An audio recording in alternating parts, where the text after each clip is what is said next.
Cara pemanfaatan Microsoft Teams untuk meeting secara virtual.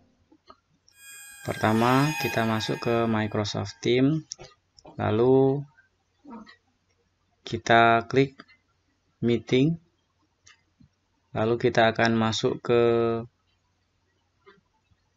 meeting seperti ini. Pertama akan muncul logo atau gambar akun kita. Nah, selanjutnya pada bagian bawah ini ada beberapa tombol yang mempunyai fungsi tersendiri. Yang pertama, bagian sebelah kiri. Nah, ini ada angka yaitu indikator waktu. Jadi ketika kita meeting itu ada indikatornya, kita sudah melaksanakan meeting berapa menit atau berapa jam. Terus geser ke sebelah kanan, ini ada gambar kamera, yaitu untuk mengetahui kamera kita hidup atau mati. Jadi ketika silang berarti kamera kita itu mati, tapi ketika tidak ada tanda silang itu berarti hidup. Dan lagi ketika kita menggunakan perangkat laptop itu kadang secara tidak sengaja itu kameranya beralih ke kamera belakang. Jadi kita perlu sedikit pengaturannya supaya kamera di depan. Terus sebelah kanan ada gambar mikrofon, yaitu indikator mic kita. Sebelah kanannya lagi, ini ada gambar panah ke atas.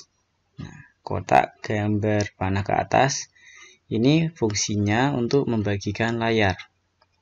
Jadi ketika kita mau melakukan meeting dan kita ingin mempresentasikan file atau PowerPoint atau gambar dan lain sebagainya, kita klik ini. Nah, ketika sudah diklik, ini ada beberapa pilihan, ada share screen atau PowerPoint-nya saja, atau ini yang lain. Kita klik share screen saja.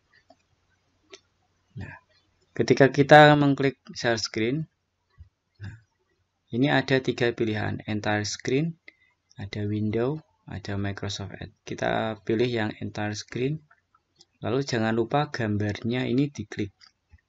Ketika gambarnya ini belum diklik, nanti tidak bisa kita bagikan. Kita perlu mengklik gambar ini. Kemudian diklik share.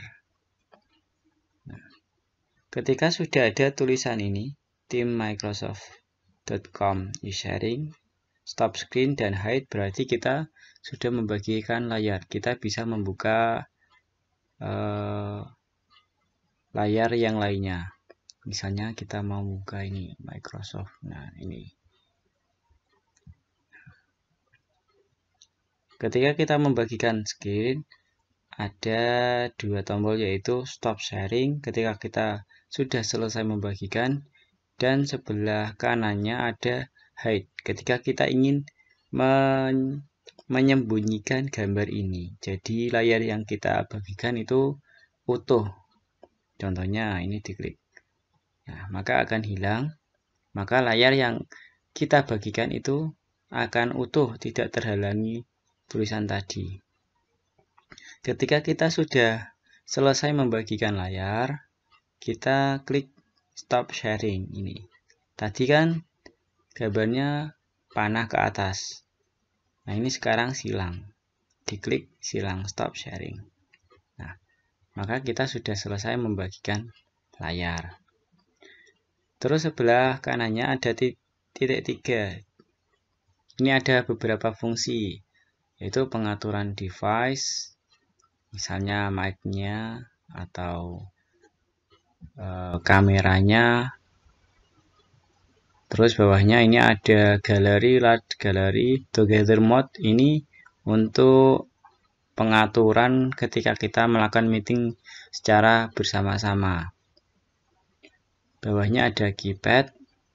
Terus bawahnya ada start recording. Nah, jadi ketika kita mau melakukan meeting, salah satu hal yang terpenting adalah merekam meeting tersebut sebagai bukti bahwa kita melakukan virtual meeting. Kita klik start recording. Ditunggu beberapa saat. Ketika kita mengklik start recording, maka tampilannya ada sedikit perubahan. Coba diperhatikan pada bagian kiri, sebelahnya indikator waktu ini ada tanda bulat merah. Nah, ini adalah indikator bahwa kita sedang merekam meeting ini. Ketika sudah selesai, kita stop recording. Maka kita sudah selesai merekam layar ini. Selanjutnya, bawahnya start recording ada end meeting. Nah, ini ketika kita ingin menyelesaikan atau menutup meeting. Bawahnya lagi turn off incoming video.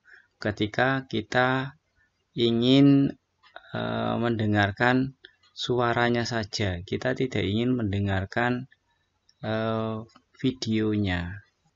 Terus sebelahnya ada gambar tangan. Jadi kita perlu menjelaskan kepada peserta meeting kita bahwa ketika ingin bertanya atau menyampaikan sesuatu, itu sebaiknya diklik dulu raise hand.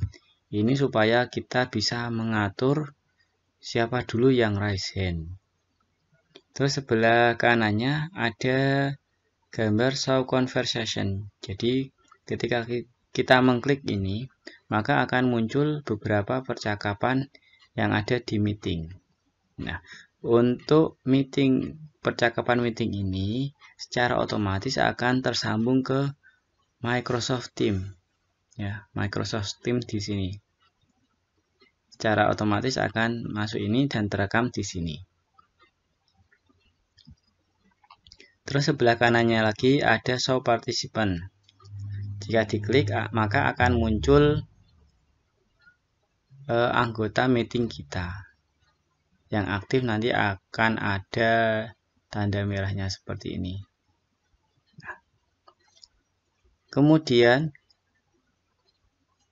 ketika kita sudah mengklik people, ini sudah ada yang hadir dan ikut. Kita ingin merekam kehadirannya, yaitu dengan cara ini. Paling atas ada tanda titik 3. Diklik, nah, maka akan muncul tulisan download attendance list. Ini untuk mengunduh kehadiran peserta.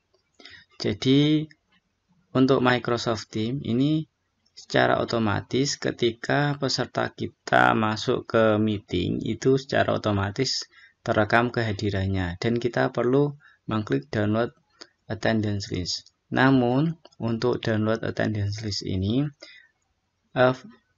berfungsi ketika meetingnya sedang berlangsung. Ketika ini sudah selesai, walaupun kita merekam meetingnya, nanti ini tidak akan muncul. Jadi sebelum mengakhiri meeting, jangan lupa diklik download attendance list untuk merekam kehadiran peserta kita. Kalau sudah diklik silang. Sebelah kanannya lagi ada hangout. Ketika kita ingin keluar dari meeting. Demikian sedikit penjelasan terkait penggunaan meeting di Microsoft Teams.